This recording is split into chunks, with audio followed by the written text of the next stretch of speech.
All right, now let us see the next one, that is Piaget's Constructivism. So what is learning? Relationship between learning and development. We'll be learning about the relationship between what? Between learning and development. All right, see, again this name has come here, Piaget. So this name is very very important, as I have been telling you, Piaget, right? And this next one is Vygotsky. Lev Vygotsky, right? His name is, so Lev Vygotsky's Constructivism also we will be learning. So this particular name, this Vygotsky, is also very very very very important. So mark it with star mark. Piaget, Kohlberg, and Vygotsky. And this Piaget and Vygotsky, they have a relationship between their theory which is opposite in nature, right? That's why they contradict with each other, and they are very much important. So these, particularly from these two educationists, the maximum of the what to say questions are asked. All right, so this is very important. Please mark it with star mark. Mark this as well with star. Now, teacher-centered versus learner-centered approach of teaching. See here, what is teacher-centered? And this centered word looks simple, but it is very much important here. All right, teacher-centered and learner-centered. So teacher-centered means the teaching, the kind of teaching which a teacher is providing, which is centered like to him or her. However, learner-centered means the teaching is focused on the learner, which means if the teaching is learner-centered, it will be according to the needs of the child. All right, it will not be according to the need of the teacher. However, if the teaching is teacher-centered, then the teaching will be according to the needs of the teacher. However, in a good classroom, what do we expect is that everything discussed or dealt in the classroom should be learner centered, and learner should be actively involved in it. All right, so that is what we call learner centered learning. And as teachers, we must always encourage and we must always try our best to make our classroom teaching to be learner centered. All right, now teaching skills and activity based teaching. See, teaching skills. So as teachers, we have different styles of teaching and we have different skills of teaching, right? So see, some of us, we teach us through textbooks, some of us, we teach us through activities, experiments, presentations, right? Videos, audios, by making the students do the activity like chart making, right? Or organizing different competitions like extempore speech, debate competitions. So there are different ways in which we can teach our learners, right? And we can make our teaching to be very influential one. So now let's see the next one, that is steps of preparation of teaching. Pre-teaching. Pre-teaching means before we teach. Then transaction of lessons. How do we transact the lessons? And post-teaching, including teaching plans, teaching lesson plans. See, so those my friends who have already done their B.Ed, DL.Ed, they'll be very well aware of these techniques or these things which we as teachers should practice in school. Before taking any classes, we must be ready with our lesson plans, right? What we are going to teach, how much time will it take, what should we ask before the session starts, after the session ends, what are the homework we'll be giving, or what are the remedial teaching we shall be taking, so on and so forth. And different details are there in lesson plans, like the total number of students present, right? The topics, the aims and objectives of the teaching, presentation, right? So many things in a lesson plan. So as teachers, we are supposed to know the entire lesson plan. What actually is a lesson plan, we must know it very clearly. Right, now let us see the next. I think this is the last unit. Yes,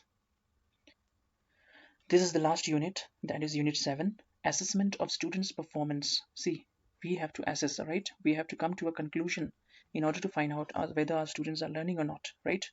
So there are different ways in which we can assess our students or learners, that is formative and summative assessment. These are the very important ones. These two, always remember, right?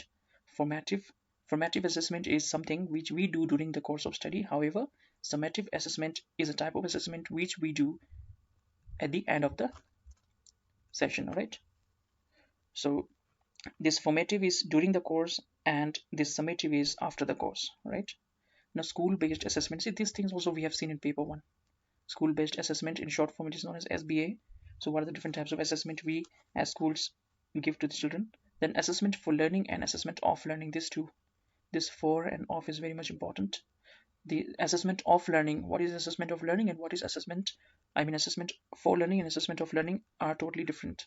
Now, techniques and tools of school-based assessment, including activity-based assessment. Now there are different techniques we use and different tools of schools, all right, based on assessment, including activity-based assessment. Now, blueprint and different types of questions. See, there are different types of questions, right? Whenever we make a question paper, we know that there are different types of question papers, right? See, one category of question papers can be open-ended questions or close-ended questions, right?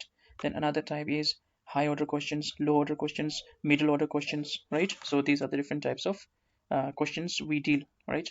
So this there we have to study about the blueprint and different types of questions. Now, assessment and remedial measures. What are the assessment? And see, at the end of the course or at the end of the study always comes remedial measures.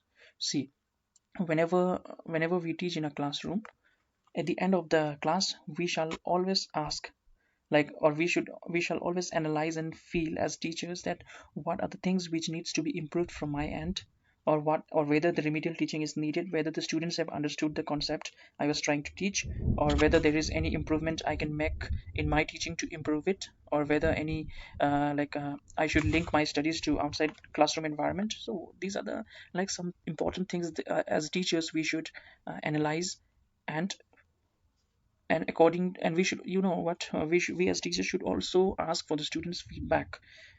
So see, feedbacks can not always be like a positive one, sometimes it can be negative one as well. So uh, as a teacher, what I used to do is that I used to ask my students to write down things about me, to write down what are the 5 things they like about me and what are the 5 things they don't like about me, or they want to change, or they want me to change.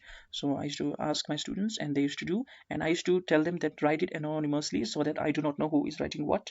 So you don't have to be scared, just don't write your name, don't write anything, just write the points. And I used to ask them to collect it, and I used to review, and I used to improve myself in that way. So as good teachers we all can try certain different types of activities or feedbacks to be taken from the students, because it is the learner for whom we are working hard, right? If they don't understand what we intend to teach them, then there's no point of teaching. So as good teachers we should always try to improve ourselves day by day.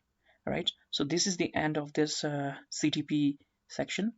So all right, so let me just give you some time to take a screenshot of this. Before that, excuse me, let me just clean it up. It so looks so messy, right? But then in order to understand it well, we have to make use of pen and pencil. And yes, of course, whenever you are writing down your notes, whenever you're writing anything, do use colors to make your writings more interesting, more attractive, right? So, and as I have told you that don't just print out the syllabus, try to write it down, because half of the things are already learned when you're writing it down, even before you read it. So when you're writing, you already learn it, right? So let me just zoom it for you so you take a screenshot of this nicely. All right, take a screenshot of this. Well, I hope you have already taken the screenshot of this part, so take another screenshot of this part. Yes. All right, so I think you have taken the screenshot of all this. So in the next class, in our next tutorial, we shall be discussing languages. All right, so we'll see which language to discuss in the next class. So thank you everyone, thank you so much for your patience, and thank you for being there.